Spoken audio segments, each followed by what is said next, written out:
BTC universal தயாரிப்பில் அருள்நிதி நடிக்கும் Demonte colony 2 August 15 முதல் உங்கள் அபிமான திரையரங்குகளில். Your dream vacation to Bali starts from ₹22,999 only with GT Holiday. கல்யாணம் பண்ணும்போது நான் இதுவும் செய்யறேன்னு சொன்ன ஆளு கொஞ்ச நாளையே இல்ல அந்த வேலை பிடிக்கல இந்த வேலை பிடிக்கலன்னு வேலைக்கு போகாம இருந்தான். எனக்கு உங்க அப்பா கிட்ட சொல்லி கொஞ்சம் பணம் வாங்கித்தா, அதை வச்சுதான் இந்த பையன் போய் அந்த ட்ரை சைக்கிளை வாங்கிட்டு தான் ஓட்டிருக்கான். உடனே நீதான் என் தெய்வம், உன்னை காட்டில யாரு இருக்காங்க அப்படின்னு எல்லாம் சொல்லியிருக்காப்புல. அது கொஞ்ச நாள் பணம் கையில புழங்கின உடனேயே சில பேருடைய இதெல்லாம் மாறி போயிடும். அப்பதான் போய் டைவர்ஸ் போட்டிருக்கான். 2 குழந்தை இருக்கும்போது நான் எங்க போவேன், இவர் தானே எனக்கு வாழ்க்கைன்னு பார்த்தப்போ தான் சொன்னாங்க. அவங்க கூட வேலை செய்யறவர் சொன்னாரு, அவர் இன்னொரு பொம்பளையை வச்சுட்டு இந்த இடத்துல இருக்கிறாரு அப்படின்னு சொல்லி சொன்னாரு. இந்த அழுமூஞ்சியை பார்க்க பிடிக்காம தான் அடுத்த பொம்பளையை பார்க்கறான் அவன் புருஷன், உனக்கு தெரியலையா அப்படின்னு சொல்லிட்டு எந்திரிச்சு போனவன் தான் வரவே இல்லை. அப்புறம் என்னடா இப்படி என்னை விட்டுட்டு போயிட்டீங்களேடா, என்னடா எங்க இருக்கிறீங்கன்னு. அப்பா நல்லா கவனிச்சுக்கிறாருமா எங்களை, நாங்க அங்கேயே இருந்துக்கிறோமா அப்படின்னு. ஏண்டா எனக்கு பார்க்கணும்னு இருக்காதடா, என்னை இப்படி விட்டு போயிட்டீங்களே அப்படின்னு. நக்கீரன் நேயர்களுக்கு வணக்கம். நான் விஜய் எரிகரசுதன். வழக்கெண்ணில் ஒவ்வொரு வாரமும் சாந்தகுமாரி மேம் அவங்க நடத்தின பல வழக்குகள் பற்றி பேசிகிட்டு இருக்காங்க. இன்றைக்கும் அதே மாதிரி ஒரு வழக்கு பற்றி தான் பேச போகிறோம். வணக்கம் மேடம். வணக்கம். நான் ஒரே ஒரு பொய் சொல்லிட்டேன். போன வாட்டி 1000 பொய் சொல்லி கல்யாணம் பண்ணலான்னு சொல்லிட்டேன். ஆனால் அது 1000 பொய் இல்லை, 1000 பேர்கிட்ட சொல்லின்னு சொல்லி என்னை திருத்தி அமைக்கு நன்றி நேயர்களே அப்படின்னு சொல்லிட்டு இன்னைக்கு என்னன்னு சொல்லுங்க மேடம். என்ன இன்னைக்கு என்னன்னா, இன்னைக்கு லேக்கான்னு ஒரு பெண்ணை பற்றின ஒரு கதை. சாதாரண குடும்பம், வடசென்னையில் வாழ்ந்த குடும்பம். அந்த குடும்பம், அந்த பொண்ணை பற்றி தான் நம்ம பேச போகிறோம். நிறைய பாராட்டுகள் வந்ததாமே உங்களுக்கு? பாராட்டுகள் வருது. இப்போ தான் சொன்னல, 1000 பொய் சொல்லி 1000 பேர் சொல்லி அப்படின்னு திருத்தி சொல்லியிருக்காங்க. அப்படியா திருத்திக்கோங்க, நீங்க திருத்தப்பட வேண்டியவர் தான். ஆமா, இது வரை எடுத்து கொடுத்துட்டீங்க, என்ன சொல்ல தெரியலையே. சரி, இன்னைக்கு லேக்கா அவன் அந்த பொண்ணுக்கு கஷ்டப்பட்டு ஒரு 5 பவுன் போட்டு தான் அவங்க அப்பா கல்யாணம் எல்லாம் பண்ணி கொடுத்தாங்க. பையன் நல்லபடியாக இருப்பான் அப்படின்னு சொல்லி ஒரு சாதாரண குடும்பத்து பையனை கல்யாணம் பண்ணாங்க. ஆனால் கல்யாணத்துக்கு அப்புறம் பார்த்தாக்கா அந்த பையன் சொன்னது என்னன்னா, இந்த மாதிரி இந்த பொண்ணு அடிக்கடி அம்மா வீட்டுக்கு போயிடுறா, எனக்கு சமைச்செல்லாம் போடுறதே கிடையாது அப்படின்னு சொல்லிட்டு திடீர்னு ஒரு நாள் ஒரு கேஸ் போட்டான். 98வது வருஷம் இது. அப்பா அப்பவே 98ல் போட்டு என் பொண்டாட்டி எனக்கு வேண்டாம், எனக்கு டைவர்ஸ் கொடுங்க அப்படின்னு சொல்லி நம்மளுடைய சென்னையில் இருக்கக்கூடிய குடும்ப நீதிமன்றத்தில் வழக்கு போட்டிருக்கான். இது கேட்ட உடனே பொண்ணுடைய அப்பா அம்மாலாம் அப்படியே பயந்து போயிட்டாங்க. ஏன்னா அவங்களுக்கு டைவர்ஸுங்கிறது கேட்க முடியாத ஒரு விஷயமா இருந்தது. அதனால அந்த ஊருக்காரவங்க, அந்த குடும்பத்தை சார்ந்தவங்க, அந்த மாதிரி சாதி ஆட்கள் இவங்களெல்லாம் வச்சு அந்த பஞ்சாயத்து நடத்துவாங்க பார்த்தீங்களா, அந்த மாதிரி ஒரு பஞ்சாயத்து வைக்கிறாங்க. அப்போ நம்ம குடும்பங்கள்ல எல்லாம் இந்த மாதிரி வழக்கமே கிடையாது, நீ இந்த மாதிரி எல்லாம் பண்ணக்கூடாது, உனக்கு என்ன பிரச்சனை, பொண்ணு என்ன பண்ணுறா, நீ சொல்லு, தப்பு என்னன்னு சொல்லுன்னு சொல்லும்போது அவன் சொல்கிறான், இந்த மாதிரி பொண்ணு அடிக்கடி அவங்க அம்மா வீட்டுக்கு போயிடுது அப்படின்னு சொல்கிறாங்க. அப்புறம் திரும்ப எனக்கு சமைச்சு கொடுக்கல அப்படின்னு. அப்போ அவங்க அப்பா அம்மாலாம் சொல்கிறாங்க, இப்போ தான் அவன் கற்றுக்கிட்டு இருக்கிறா, கொஞ்ச நாள் அது வந்துடுவா, நான் வேணா நேராக வீட்டுக்கு கொஞ்சம் சமையலெல்லாம் சொல்லி கொடுத்து சரி பண்ணுறேன் அப்படின்னு. அப்புறம் அவ சொல்கிறா, இல்லைங்க நான் அப்படியெல்லாம் போகவே இல்லை, இவர் பாட்டுக்கு விட்டுட்டு போயிடுவார், அப்போ அந்த மாதிரி சந்தர்ப்பத்தில் எனக்கு தனியாக தங்கறதுக்கு பயமாக இருக்கும், அப்போ நான் எங்கள் அப்பாவையோ வர சொல்லி நான் அந்த வீட்டுக்கு போவேன் அப்படின்னு அந்த பொண்ணு சொல்கிறான். அப்போ கேட்குறாங்க, ஏப்பா அது சின்ன பொண்ணை விட்டுட்டு நீ ராத்திரியெல்லாம் வெளியே சுற்றினா எப்படி பண்ண? அது மட்டும் இல்லைங்க, அவர் பாட்டிலில் போட்டு வந்துடுறாருங்க, அப்புறம் அந்த வாசமே எனக்கு பிடிக்க மாட்டேங்குதுங்க ஐயா நல்லா அவன் சொல்கிறான். இது பாரு, நீ பண்ணாதான் தப்பு, அதனால் நீ டைவர்ஸ் போட முடியாது, நீ டைவர்ஸ் போட்டால் சமூகத்திலேருந்தே உன்னை ஒதுக்கி வச்சிருவோமாமா, முதல்ல அதை எடு, போய் வாபஸ் வாங்கிட்டு பேசு அப்படின்னாங்க. அவனும் ஒரு கட்டுப்பட்டு அப்போ ஓரளவுக்கு தான் கெட்டிருந்தான் போல், அதனால் அதை மட்டும் ஓரளவுக்கு திருத்திக்கலான்னு முடிவு பண்ணிவிட்டு, சரிங்க நான் வாபஸ் வாங்கிக்கிறேன், ஆனால் அந்த பொண்ணு அடிக்கடி அம்மா வீட்டுக்கெல்லாம் போகக்கூடாது, அவன் திரும்ப அதை வலியுறுத்துறான். அப்புறம் திரும்ப அந்த பொண்ணோட வாழ்ந்துருக்கிறான். இது 98 கதையாச்சா. இப்போ 2008 கதைக்கு நான் வரேன். 10 வருஷம் ஃப்ளாஷ்பேக்கை நான் முதல்ல சொல்லிட்டேன். 10 வருஷம் கழிச்சு இந்த பொண்ணு என்கிட்ட வந்திருக்கா. என்னம்மா விஷயம் அப்படின்னு கேட்டேன். இல்லைங்க, என் வீட்டுக்காரர் என்னை விட்டுட்டு என் குழந்தைகளையும் கூட்டிட்டு. எத்தனை குழந்தைங்கம்மா அப்படி? திலீப் குமார், அசோக் குமார், நடே நல்ல பேராக வச்சுருக்கீங்க அப்படின்ட்டு. 2 குமார் எங்கே இருக்காங்கன்னா 2 பேரையும் அவர் கூட்டிகிட்டு போயிட்டாங்க, எனக்கு குழந்தைய பார்க்காம இருக்க முடியலைங்கம்மா.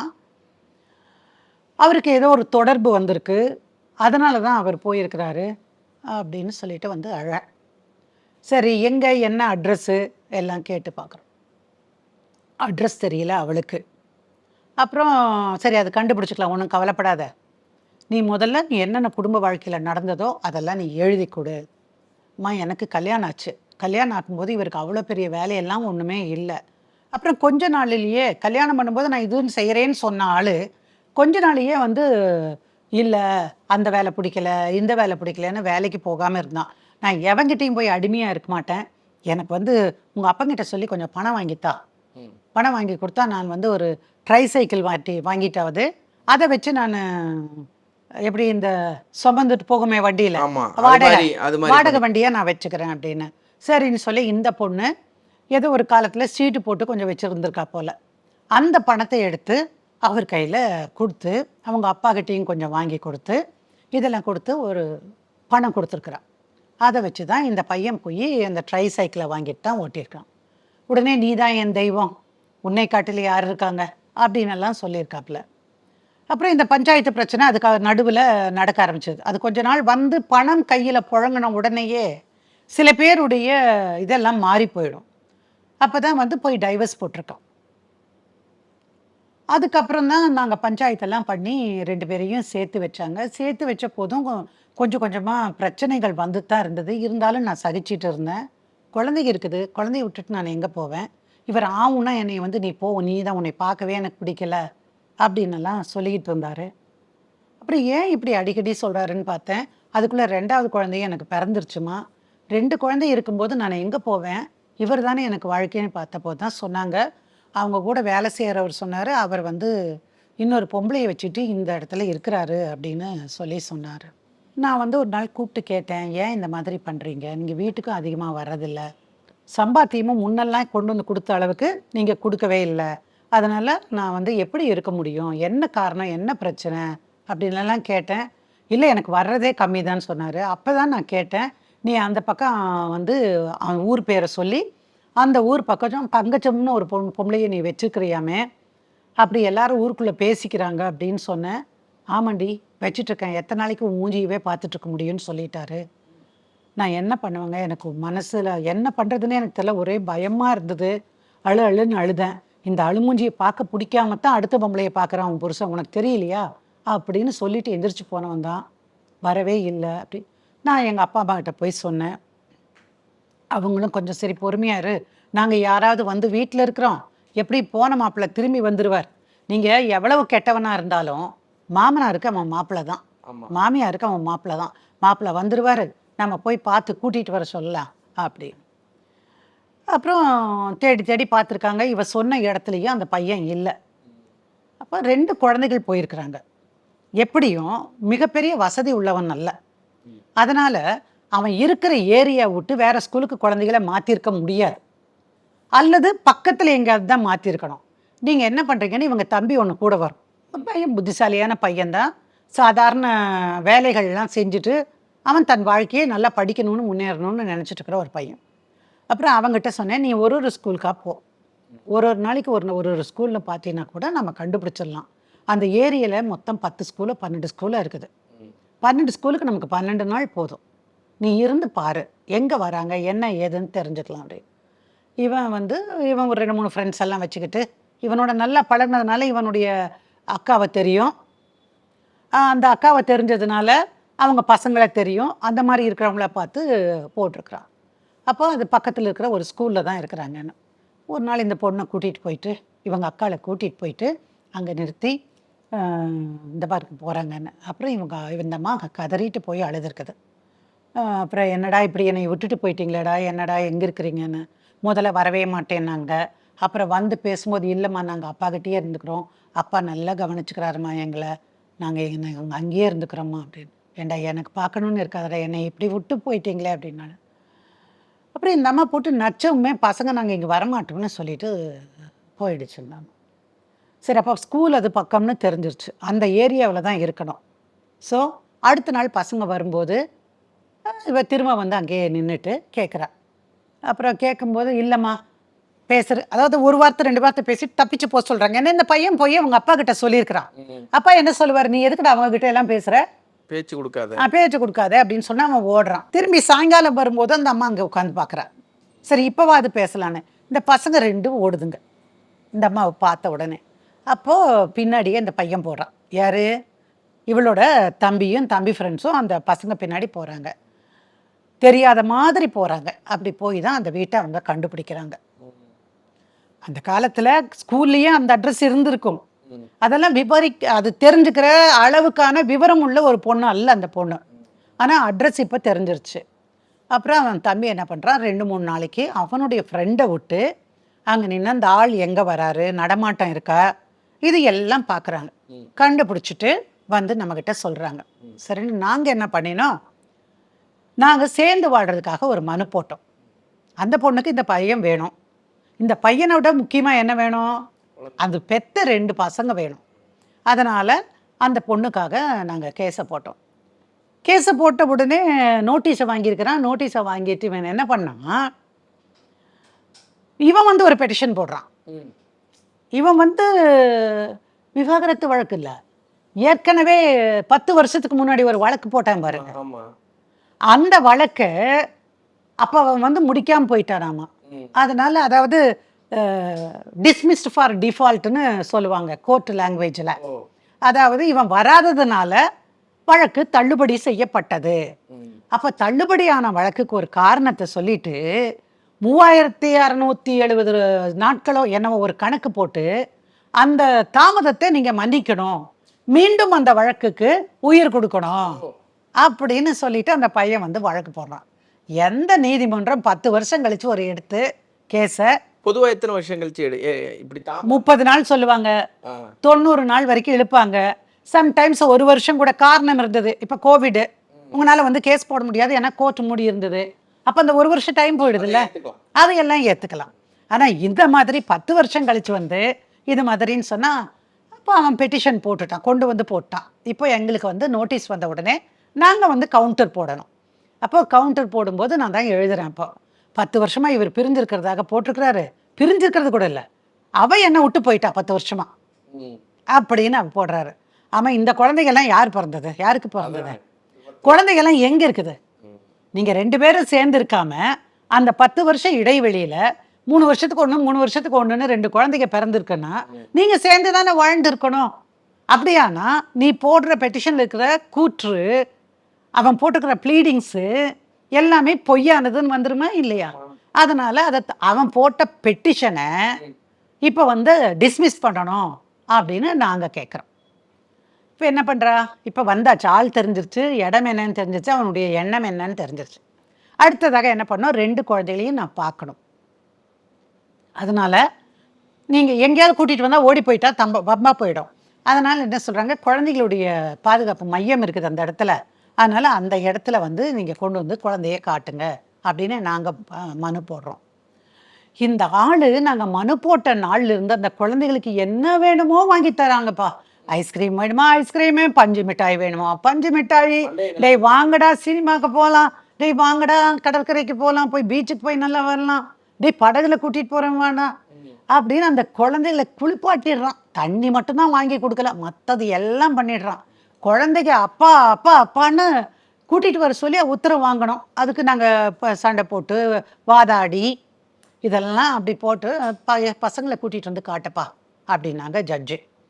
அப்புறம் பசங்க வந்தால் நான் என்னம்மா வேண்டான்னு நான் சொல்கிறேன், நானும் அது பசங்க 2 பேரும் இன்னி கூட்டிகிட்டு வா அடுத்த வாய்தால அப்படின்னு சொல்கிறாங்க. அடுத்த வாய்தால கூட்டிகிட்டு வந்தால் பசங்க 2 பேரும் அவங்க அப்பா 2 கையும் 2 பேரும் பிடிச்சிட்டு நாங்கள் வரவே மாட்டோங்குது. டேய் திரும்பி பாரு, அங்கே நிற்கிறது யாரு தெரியாது. ஒரு அம்மாவுக்கு எவ்வளோ கஷ்டமாக இருக்குன்னு யோசிச்சு பாருங்க. நம்ம என்ன தப்பு பண்ணு, நான் என்ன தப்பு பண்ணுச்சு? அப்போது இல்லை, நான் என் அம்மாட்ட போக மாட்டேன். அப்புறம் அந்த ஜட்ஜு இருக்கிறாரு, அந்த ஜட்ஜு கொஞ்சம் நல்ல ஜட்ஜு. அட நீ எதுக்கு போகிற, நீ உங்கள் அப்பா கூடவே இரு, உன்னை யார் போக வேண்டான்னு சொன்னது? அவங்க அம்மா கேஸ் போட்டிருக்காங்க, இல்லைன்னா உங்கள் அப்பாவை பிடிச்சி ஜெயிலில் போட்டுருவாங்க. அதனால் நீ என்ன பண்ணுற, உங்கள் அம்மா பார்க்கணுங்கிற, நீ போய் அந்த ரூம்குள்ளே போய் உட்காந்துரு, நீயும் உன் தம்பி 2 பேரும் இருக்கீங்க, யாரும் அங்கே உள்ளே வரமாட்டாங்க, போலீஸ்காரர் வரமாட்டாங்க, யாரும் அடிக்க முடியாது, உனக்கு எல்லா பாதுகாப்பு கொடுக்க சொல்கிறேன், நீ வா, நீ இங்கே பார் பால் வாங்கி வச்சுக்கிறேன், விளையாடுறீங்களா 2 பேரும்? அது மாதிரி அந்த மாதிரி கொஞ்சம் கொஞ்சமாக பேச பேச என்ன ஆகிடும், குழந்தைகள் கொஞ்சம் கூலாக வந்துடுறாங்க.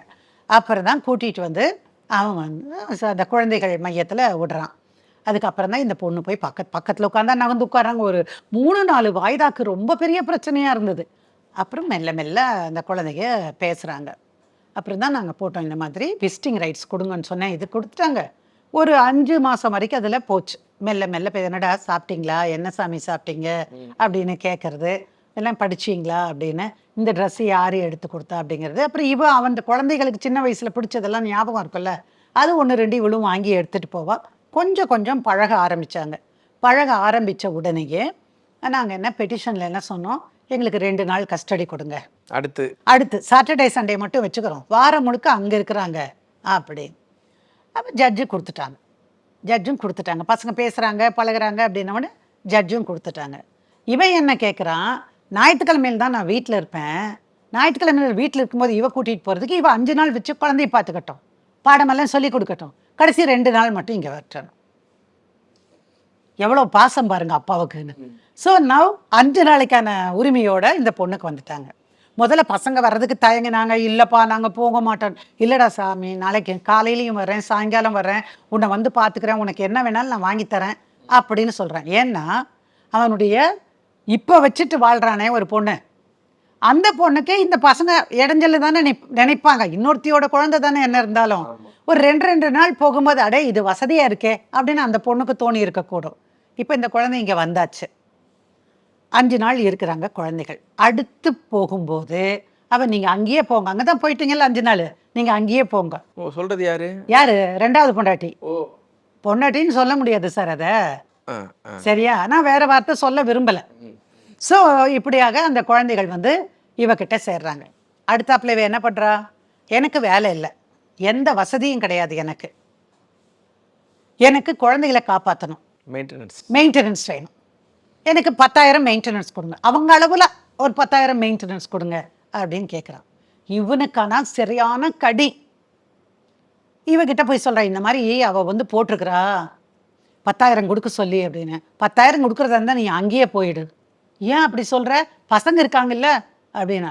அப்போ எனக்கு வயிற்றுல ஒன்று இருக்கே, அதுக்கு யார் செய்வா? இதெல்லாம் அவங்கவுங்க நியாயத்தை அவங்கவுங்க தரப்புல எடுத்து வைக்கிறாங்க. அப்போ இவனும் பார்க்குறான். அவர் கொஞ்ச நாள் கழித்து அவள் சாப்பாடு போடுறது குறைஞ்சிருது. முன்னையெல்லாம் அப்படி வக்கனையாக கொஞ்சம் செஞ்சு போட்டுட்டு இருந்தவ, இந்த 10,000 காசு அங்கே போக போகுதுன்னு தெரிஞ்ச உடனே முகம் காட்டிட்டா. நான் உத்தரவும் வாங்கி கொடுத்துட்டேன். 3 பேர் இப்போ ஆளுக்கு 3,500 போட்டால் கூட 10,500 வந்துரு வேரி, ஆமாம் இல்லையா? அப்போ 10,000 கொடுக்கணுங்கிறது ஆயிடும் இல்லை. அப்போ இவன் வந்து சொல்கிறான், இல்லை எனக்கு இவ்வளோதான் சம்பாத்தியம், எனக்கு வேற இல்லை. நீ எங்கப்பா இருக்கிற, நான் வீட்டுக்கு வாடகை கொடுக்கணும், நீ ஏன்ப்பா அங்கே வாடகை கொடுக்குற, அதான் இங்கே இருக்கல்ல, அங்கே வந்து போய் இருப்பா. அவர் ரொம்ப நேக்கா பேசினார். யாரு?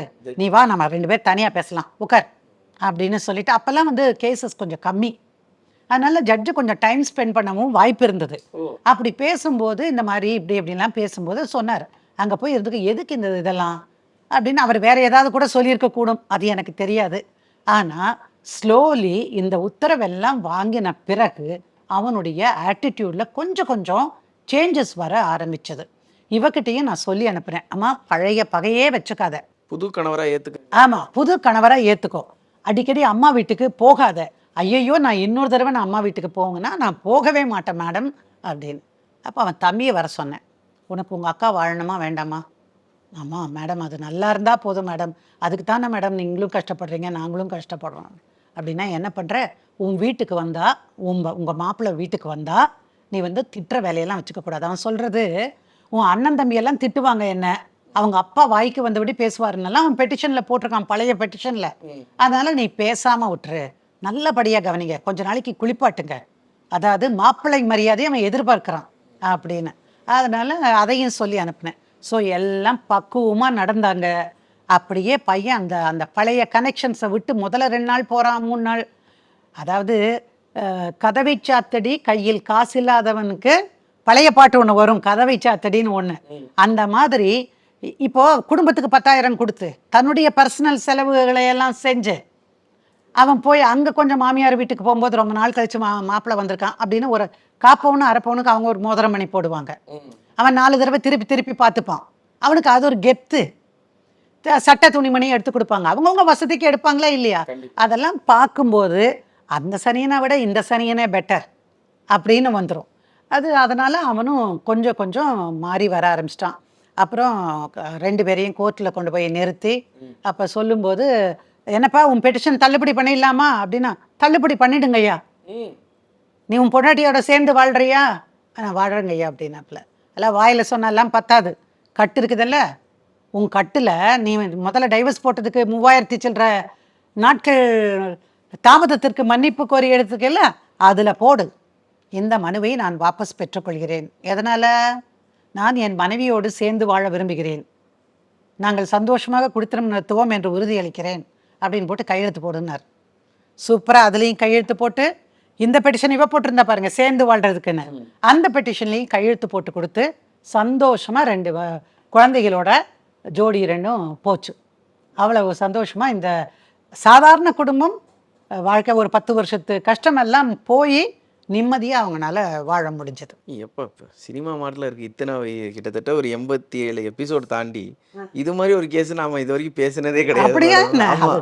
இல்லை, அந்த பொண்ணு மனம் மாறி வர்றது அப்படிங்கிறது வந்து ரொம்ப 100ல் 1 அப்படிங்கிறதுல ஒன்றா இதை பார்க்குறேன் நான். இது வரைக்கும் பேசின கேஸ்லேயே லேக்கா வாழ்க்கை அலேக்கா காப்பாற்றப்பட்டது. அடேப்பா, எங்கிருந்து படிக்கிற ஹரி இந்த மாதிரி எல்லாம்? Very good Hari. நன்றி மேடம், தேங்க்யூ. நன்றி. திரைக்கடலோடி திராவிடம் வளர்த்த கதை. Director writer VC Guhanathan. வெளுத்துக்கட்டும் சினிமா கொட்டகை உங்கள் நக்கீரன் இதழில். நக்கீரன் டிவிக்கு சப்ஸ்கிரைப் செய்யுங்கள். உங்கள் ஆதரவே எங்கள் பலம். ஆசிரியர்களுக்கு நண்பனாகவும் மாணவர்களுக்கு ஆசானாகவும் திகழும் தேர்வு வழிகாட்டி. ஒவ்வொரு பாடத்திற்கும் அனுபவமிக்க ஆசிரியர்களின் துல்லியமான தெளிவான விடைகள். CNC இருக்கு, தேர்வு பயம் எதற்கு? இது தீரன் பப்ளிஷிங் ஹவுஸ் விற்பனை வெளியீடு.